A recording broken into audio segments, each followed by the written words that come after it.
आज का हमारा टॉपिक है air pollution. First of all इसकी हम डेफिनेशन डिस्कस करेंगे। एयर पोल्यूशन का मतलब ये है कि हमारी जो एटमॉस्फेयर है, इस एटमॉस्फेयर में डिफरेंट टाइप के जो हार्मफुल सब्सटेंस है, जब एटमॉस्फेयर में हार्मफुल सब्सटेंस ऐड हो जाते हैं तो इससे फिर एयर पोल्यूशन होती है। Presence of harmful substance in the atmosphere which affect the living organism, यानी वो हार्मफुल सब्सटेंस जो लिविंग ऑर्गेनिज्म को इफेक्ट करेंगे, जिसमें प्लांट्स आ सकते हैं, एनिमल्स आ सकते हैं, तो इसे हम एयर पोल्यूशन का नाम देंगे। अब ये जो हार्मफुल सब्सटेंस है, इन हार्मफुल सब्सटेंस को बेसिकली हम पोल्यूटेंट्स कहते हैं। पोल्यूटेंट्स का मतलब है वो केमिकल, वो सब्सटेंस जो पोल्यूशन कॉज करते हैं।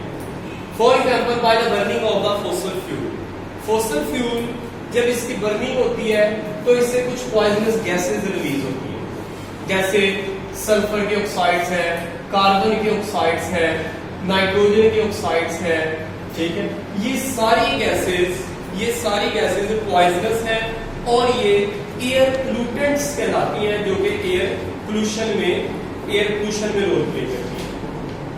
अब यही जो पोल्यूटेंट्स हैं, इन पोल्यूटेंट्स को हम दो कैटेगरी में डिस्कस करते हैं, जिसमें एक है प्राइमरी और एक है सेकेंडरी पोल्यूटेंट।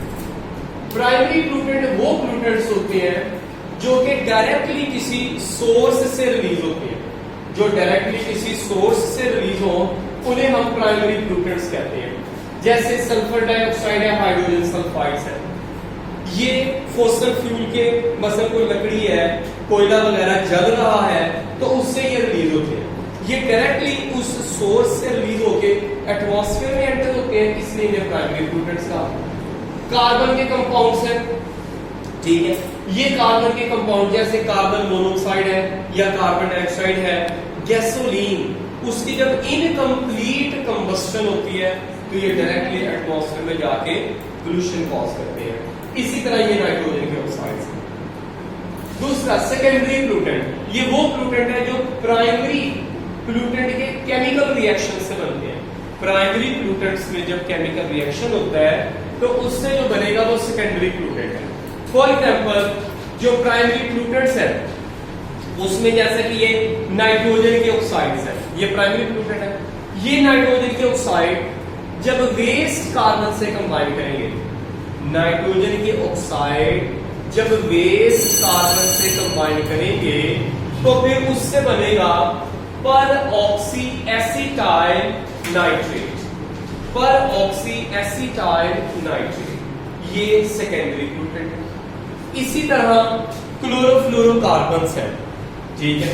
अब ये जो क्लोरोफ्लोरोकार्बन्स है CFCl3, in the presence of light, photochemical हमने कहा ना, photochemical reaction, photo mean light, ये लाइट की प्रेजेंस में जब ब्रेकडाउन होता है तो इससे एक फ्री रेडिकल बनता है क्लोरीन का।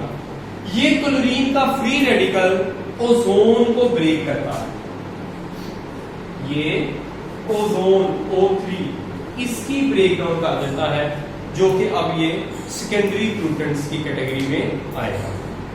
इसी तरह थर्ड वन एसिड रेन। अब मैंने कहा ये प्राइमरी पोल्यूटेंट्स आपके सामने। इन प्राइमरी पोल्यूटेंट्स में से एक आप ले लें सल्फर डाइऑक्साइड, ये प्राइमरी पोल्यूटेंट है।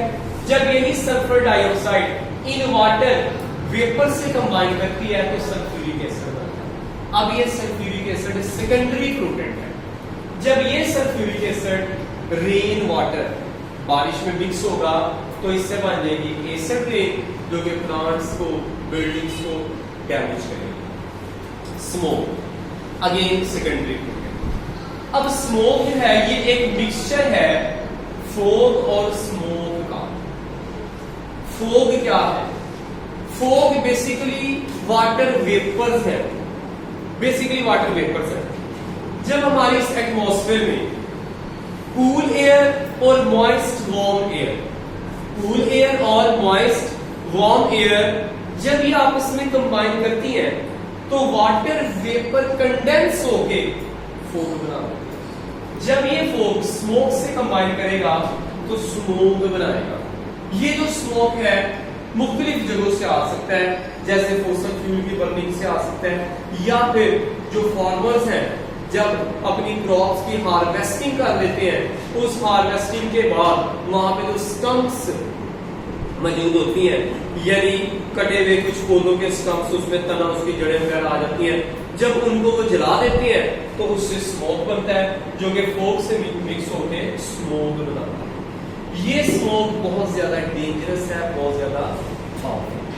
तो ये सेकेंडरी पोल्यूटेंट्स।